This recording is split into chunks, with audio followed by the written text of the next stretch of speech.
जय हिंद दोस्तों। कैसे हैं आप सभी? आशा करते हैं बहुत अच्छे होंगे। तैयारी मस्त चल रही होगी।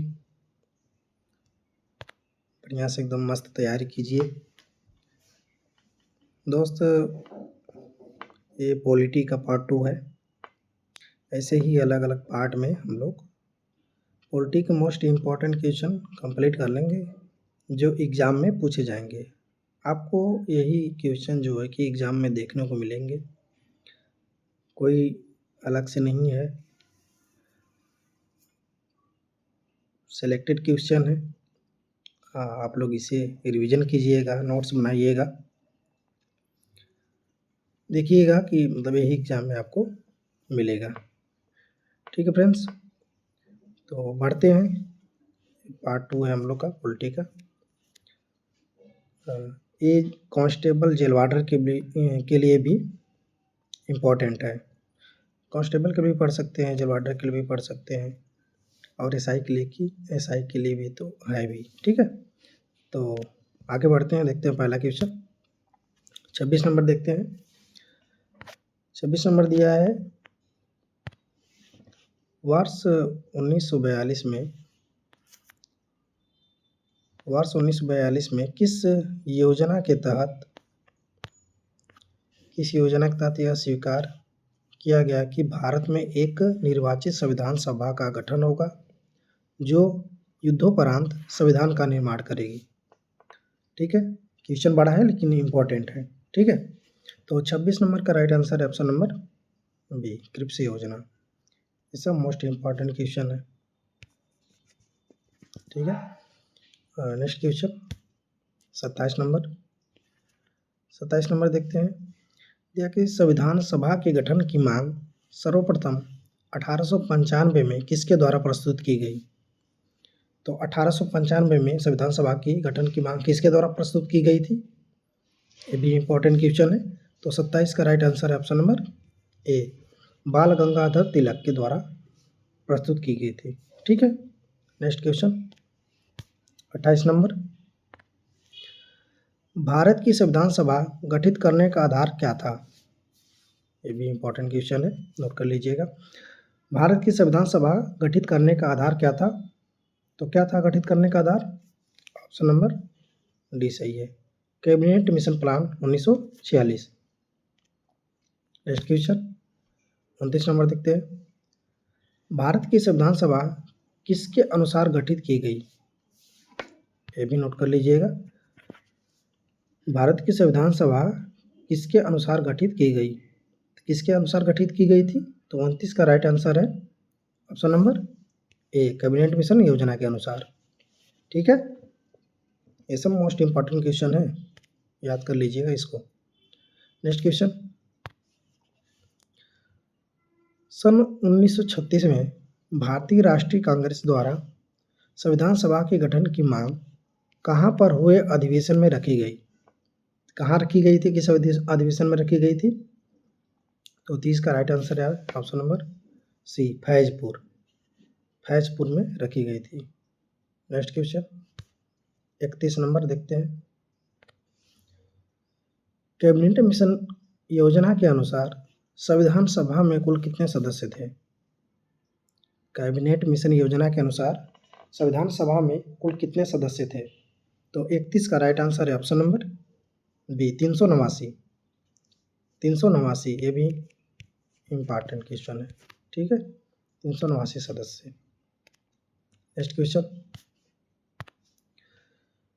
नंबर 32 देखते हैं। प्रस्तावित मूल संविधान में कुल सदस्यों का विभाजन किस प्रकार होना निश्चित हुआ था? तो किस प्रकार होना निश्चित हुआ था? ये भी नोट कर लीजिएगा, एग्जाम में आपके पूछा जाएगा। तो किस प्रकार? तो 32 का right answer option number D, उपरोक्त सभी, मतलब मुख्य कमिश्नरी क्षेत्र के 4 प्रतिनिधि थे, ब्रिटिश प्रांतों के 292 और देसी रियासतों के 93। ये अलग अलग भी पूछता है क्वेश्चन में कि देसी रियासतों से कितने प्रतिनिधि थे? 93, ब्रिटिश प्रांतों के 292 और मुख्य कमिश्नरी के क्षेत्र के 4 प्रतिनिधि थे। ये अलग अलग क्वेश्चन भी बन सकता है। ठीक है, पूछता है ऐसे क्वेश्चन। नेक्स्ट क्वेश्चन 33 नंबर, संविधान सभा के विभिन्न प्रांतों के लिए 292 सदस्यों का निर्वाचन होना था। इनमें से कांग्रेस के कितने प्रतिनिधि निर्वाचित होकर आए? कितने आए थे? ये भी इम्पोर्टेंट क्वेश्चन है। तो 33 का राइट आंसर है option number D, 208। 208 is the right answer. ठीक है। नेक्स्ट क्वेश्चन 34 नंबर, संविधान सभा में किस देशी रियासत के प्रतिनिधि ने भाग नहीं लिया था? 4 ऑप्शन है, कौन से ऑप्शन का प्रतिनिधि जो भाग नहीं लिया था आपको बताना है। ये भी इम्पोर्टेंट क्वेश्चन है, याद कर लीजिएगा। 34 का राइट आंसर है option number C, Hyderabad. Hyderabad के प्रतिनिधि ने भाग नहीं लिया था, बाकी मैसूर के, जूनागढ़ के और कश्मीर के भाग लिए थे। ठीक है, याद कर लीजिएगा, मैसूर, जूनागढ़ और Kashmir. Next question 35 number, BR Ambedkar का संविधान सभा में निर्वाचन हुआ था। कहाँ से हुआ था? भीमराव अम्बेडकर का संविधान सभा में निर्वाचन कहाँ से हुआ था ये आपको बताना है। ये भी इम्पोर्टेंट क्वेश्चन है। तो 35 का राइट आंसर है ऑप्शन नंबर डी, पश्चिम बंगाल से। ये पूछता है। ठीक है, पश्चिम बंगाल से हुआ था। नेक्स्ट क्वेश्चन 36 नंबर, मुस्लिम लीग ने किस कारण संविधान सभा का बहिष्कार किया था? ये भी मोस्ट इम्पॉर्टेंट क्वेश्चन है। ये पूछता है, 4 ऑप्शन देगा, आपसे पूछेगा कि मुस्लिम लीग ने किस कारण संविधान सभा का बहिष्कार किया था। तो 36 का राइट आंसर है ऑप्शन नंबर सी सही है कि मुस्लिम लीग मुस्लिमों के लिए एक अलग संविधान सभा चाहता था, इसलिए मुस्लिम लीग ने संविधान सभा का बहिष्कार किया। ठीक है, ऑप्शन नंबर सी सही है इसका। नेक्स्ट क्वेश्चन 37 नंबर, संविधान सभा का चुनाव निम्न में से किस आधार पर हुआ था? किस आधार पर हुआ था संविधान सभा का चुनाव? तो 37 का राइट आंसर है ऑप्शन नंबर ए, वर्गीय मताधिकार। वर्गीय मताधिकार। नेक्स्ट क्वेश्चन 38 नंबर देखते हैं। 38 नंबर दिया है, संविधान सभा के सदस्य प्रतिनिधि थे। संविधान सभा के सदस्य प्रतिनिधि थे। तो 38 का राइट आंसर है ऑप्शन नंबर बी, जनता द्वारा प्रत्यक्ष निर्वाचित। नेक्स्ट क्वेश्चन 39 नंबर, भारतीय संविधान को किसने बनाया? भारतीय संविधान को किसने बनाया? छोटा क्वेश्चन, ऑनलाइनर है, ये भी पूछता है एग्जाम में। तो 39 का राइट आंसर है ऑप्शन नंबर सी, संविधान सभा ने। नेक्स्ट क्वेश्चन 40 नंबर देखते हैं, संविधान सभा के लिए चुनाव कब संपन्न हुए? संविधान सभा के लिए चुनाव कब संपन्न हुए? तो 40 का राइट आंसर है ऑप्शन नंबर डी, 1946 ईस्वी में संपन्न हुए। नेक्स्ट क्वेश्चन 41 नंबर देखते हैं, भारतीय संविधान सभा की स्थापना कब हुई? भारतीय संविधान सभा की स्थापना कब हुई? डेट याद कर लीजिएगा, पूछता है। तो कब हुई थी? 41 का डी सही है, 9 दिसंबर 1946 ईस्वी में। ठीक है। नेक्स्ट क्वेश्चन 42 नंबर, संविधान सभा का प्रथम अधिवेशन कहाँ हुआ था? संविधान सभा का प्रथम अधिवेशन कहाँ हुआ था? तो 42 का राइट आंसर है ऑप्शन नंबर बी, कहाँ हुआ था? दिल्ली में। दिल्ली में हुआ था। ठीक है। नेक्स्ट क्वेश्चन 43 नंबर, संविधान सभा के उद्घाटन अधिवेशन की अध्यक्षता किसने की थी? ये क्वेश्चन है, किसने की थी? तो 43 का राइट आंसर है ऑप्शन नंबर बी, सच्चिदानंद सिन्हा जी ने। ठीक है। नेक्स्ट क्वेश्चन 44 नंबर, संविधान सभा का पहला सत्र हुआ था। संविधान सभा का पहला सत्र कब हुआ था? तो 44 का राइट आंसर है ऑप्शन नंबर ए, 9 दिसंबर 1946 को। 9 दिसंबर 1946 को हुआ था। नेक्स्ट क्वेश्चन 45 नंबर, संविधान सभा के अस्थायी अध्यक्ष कौन थे? संविधान सभा के अस्थायी अध्यक्ष कौन थे? तो 45 का राइट आंसर है option number C, doctor Rajendra Prasad. Doctor Rajendra Prasad क्या थे? अस्थाई अध्यक्ष थे। नेक्स्ट क्वेश्चन 46 नंबर, 11 दिसंबर 1946 को किस संविधान सभा का अस्थाई अध्यक्ष चुना गया था? किसे चुना गया था संविधान सभा का अस्थाई अध्यक्ष? 11 दिसंबर 1946 को। डेट याद कर लीजिएगा, डेट भी पूछता है। ठीक है, तो 46 का राइट आंसर है option number D, doctor Rajendra Prasad को। अभी पिछले वाले क्वेश्चन में देखे थे। ठीक है, तो डॉक्टर राजेंद्र प्रसाद को अस्थाई अध्यक्ष कब चुना गया था ये भी पूछता, तो 11 दिसंबर 1946 को। नेक्स्ट क्वेश्चन 47 नंबर, संविधान सभा के संवैधानिक सलाहकार कौन थे?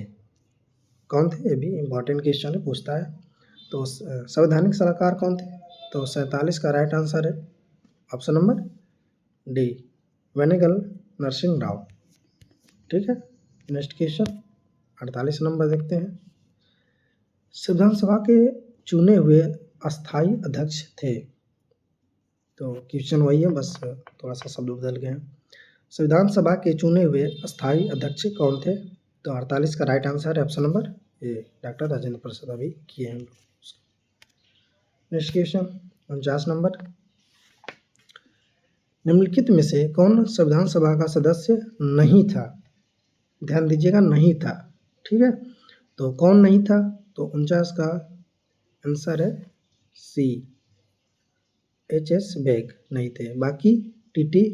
कृष्णमाचारी, के.एम. मुंशी, एन. गोपाल स्वामी अयंगर, ये तीनों सदस्य थे।